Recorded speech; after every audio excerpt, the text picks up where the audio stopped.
17 वर्षों से जल, नदी और पर्यावरण संरक्षण के लिए काम करता हूं। कुछ विचार आपके समक्ष रखता हूं दोनों के माध्यम से। नदियां जीवनदायिनी, नदियां जीवनदायिनी, जल का ये भंडार, बिन पानी जीवन नहीं, ना बिन नदियां उद्धार। हमारी हिंदू धर्म में विशेष रूप से कहा गया है, हम गोमती गंगा के तट पर जाए ना जाए पूरे जीवन भर, लेकिन हम सबकी ये कामना रहती है कि हमारी अस्थियां मां गोमती में, मां गंगा में विसर्जित हो। दूसरा दोहा, महिमा भोले की बड़ी, दिया गंग को मान। महिमा भोले की बड़ी, दिया गंग को मान, मस्तक पर स्थान दे, पर भूल गया इंसान, भूल गया इंसान।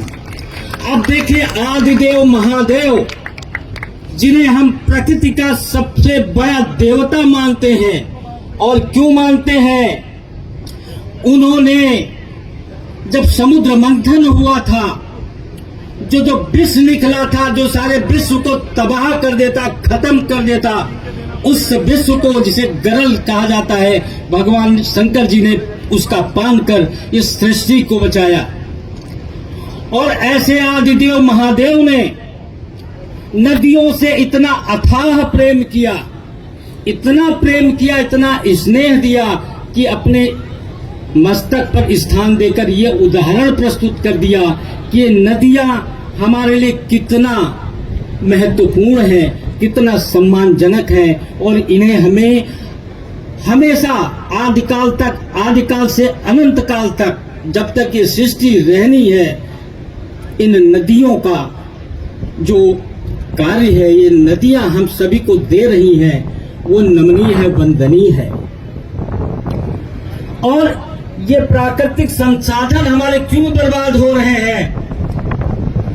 आंखों का पानी मरा, आंखों का पानी मरा, नदियां सब बेहाल। पानी माने इज्जत होता है, वो कहते हैं ना, आंखों में पानी मर गया तो उसे दुनिया देश से कोई मतलब ही नहीं रह जाता है। तो आंखों का पानी मरा, नदियां सब बेहाल, घट घट पानी बिक रहा, व्यापारी माला माल। हमारी लापरवाही का नतीजा बड़ी बड़ी मल्टीनेशनल कंपनीज उठा रही हैं। आप गूगल करके देख लीजिए, 20 रुपए लीटर से लेकर 80,000 रुपए लीटर तक कंपनियां पानी बेच रही हैं। ये शायद हमारी लापरवाही का लाभ वो उठा रही हैं। कोई कहता है ये ओस का पानी इकट्ठा करते हैं, कोई अंटार्कटिका पे जाके पानी इकट्ठा करता है और हम सबको महंगे दामों में बेच रहा है। पवित्र नदियों की स्वच्छता का जो पवित्र नदियों की स्वच्छता को जो सबसे पहला उदाहरण हमारे इतिहास में मिलता है, भगवान श्री कृष्ण ने दिया। क्या? रास बिहारी कृष्ण ने किया कालिया माफ, यमुना जल विषमुक्त हो, किया यमी को साफ। हम लोग पढ़ते आ रहे हैं कि भगवान कृष्ण उस घाट पर जहां का पानी पूरा विषैला हो गया था, कोई जीव जंतु व्यक्ति पहुंचता था, गलती से भी अगर वो पानी पी लेता तो प्राणांत हो जाता, वो मौत के घाट उतर जाता। तो ऐसे घाट को, जिसे कालिया कहा गया, उस घाट को भगवान श्री कृष्ण ने स्वच्छ किया, उस कालिया को वहां से भगाया, उस प्रदूषण को वहां से भगाया। और संभवतः आज हमारी नदियों की स्थिति दयनीय होती जा रही है, क्योंकि जो प्रदूषण हमारी नदियों में है, जिस जल को हम स्वच्छता पूर्वक स्वच्छंद होकर के पीते थे, आचमन करते थे, आज हमें उस नदी के जल को पीने में संकोच होता है, हम सीधे नहीं पी सकते।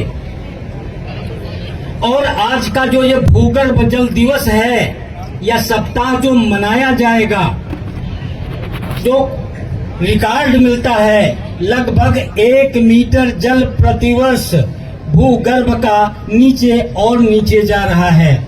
जब हम लखनऊ 85 में आए थे तो लखनऊ का जल स्तर इतना सुगम था, मुश्किल से 35 से 40 फीट बोर करिए और ठंडा पानी पीजिए। आज आप अपने गार्जियन से, अपने लोगों से पूछना कि घर में जो बोरिंग हो रही है वो कितनी फीट की हो रही है, आज की सत्यता पता लग जाएगी। आज बोरिंग हो रही है 200 फीट, 250 फीट। अब आप सोचिए, कहाँ 40 फीट था, आज वो 2 से 250 फीट गहराई में पहुंच गया है। अगर यही स्थिति भूगर्भ जल की रही तो आने वाले समय में क्या होगा, ये सोच करके हम सभी जो पानी पर काम कर रहे हैं उनकी रूह कांप जाती है कि हमारे बच्चों के साथ भविष्य में क्या होने वाला है, हमारे बच्चों को जल कैसे मिलेगा।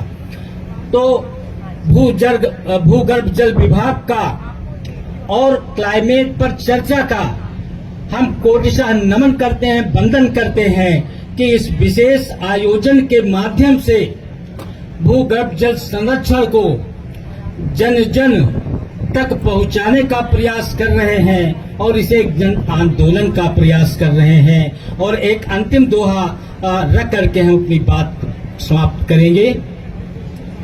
नदियां झील तालाब सब, नदियां झील तालाब सब वसुधा के ये अंग, नदियां झील तालाब सब वसुधा के ये अंग, बिछुड़ गए पुनि ना मिले, बिगड़ेंगे सब रंग, बिगड़ेंगे सब रंग। ये नदियां, झील, तालाब, कुएं, ये धरती का श्रीमुख कहते हैं। माँ धरती जिससे पानी पीती है